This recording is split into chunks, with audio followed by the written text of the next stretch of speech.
Yo, what's good, y'all? Welcome back to the channel. My name is Juan, and today is going to be day 7, officially 1 week of the challenge where I'm doing something hard every single day for an entire 365 days. Today's challenge, we're going to be sleeping on the floor, and I know it's a very random challenge, but I do come with good intention. Now, I'm not going to get too deep into it because it's already past midnight, and I have to go to sleep within the next few minutes because tomorrow I'm going to go to the zoo. But the purpose of this challenge is to hopefully gain some perspective on not only what my parents had to go through back then, but also what a lot of prisoners and people who suffer on earth have to go through almost every single day. A little over a decade ago, there was a point in time where it was my 2 parents and me and my 4 siblings, so 7 people in a 1-bedroom apartment living together. Now, I was way too young to remember any of this, so I'm not going to say I struggled, but my parents cared for us so much back then that they would literally sleep on the floor just to ensure the comfort of me and my siblings. And that's something that not a lot of people would do for their children or their wife. As I said on day 1, I want to be someone who cares for his family so much, whether that being his wife, kids, siblings,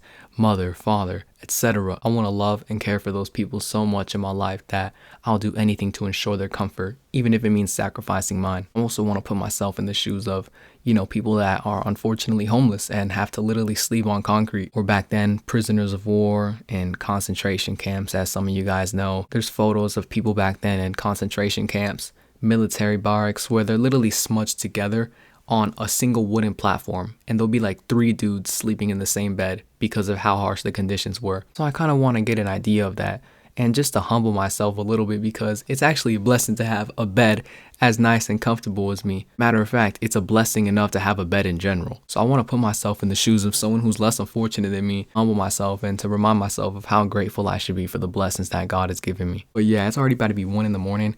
Like I said, I'm gonna go to the zoo in a few hours, so let me show y'all the setup real quick, and then I'm fucking going to bed. Okay, so now we're on the microphone from my phone, so the quality might sound a little bit worse, but just to ensure that I'm not cheating, this is what my bed looks like right now. I'm not gonna touch a single thing on my bed unless there's like a fucking earthquake, or maybe if I sleepwalk, I don't fucking know. But yeah, that's gonna be the setup right there.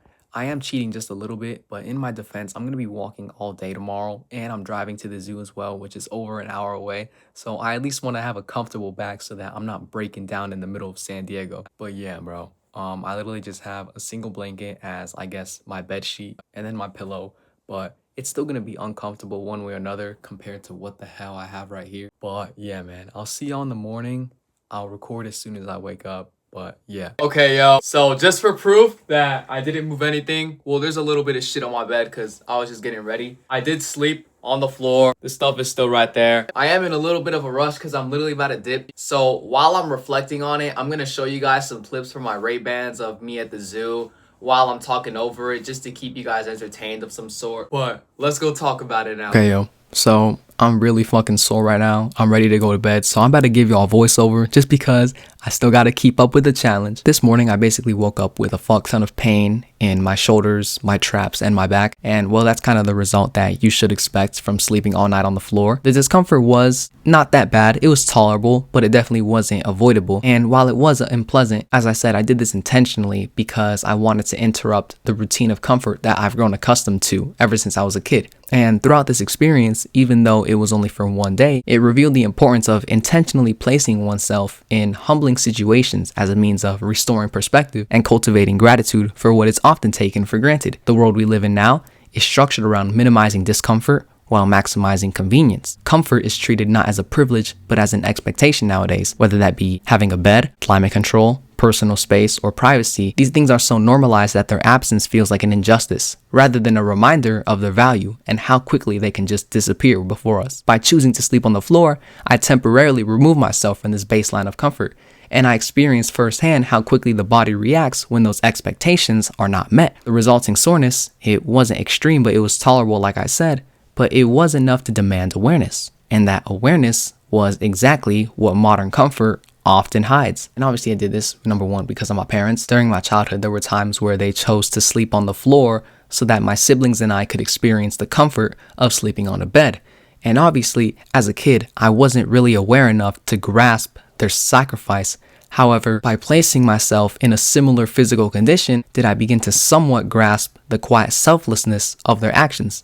I used a bunch of blankets as a mattress. I used some nice pillows. I used another blanket to cover me up.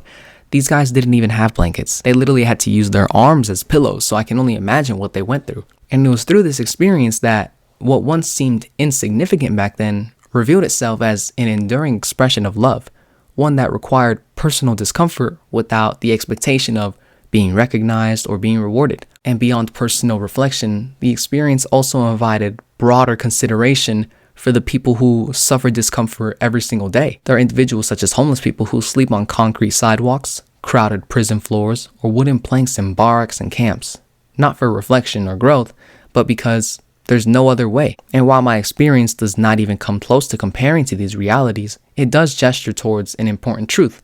The ability to choose discomfort itself is a privilege. Recognizing this distinction deepened my understanding of how insulated my daily life is from the hardships that people have to endure every fucking day. The purpose of engaging in humbling experiences is not to simulate suffering or to trivialize it, but it's to recalibrate my perspective. Discomfort disrupts complacency.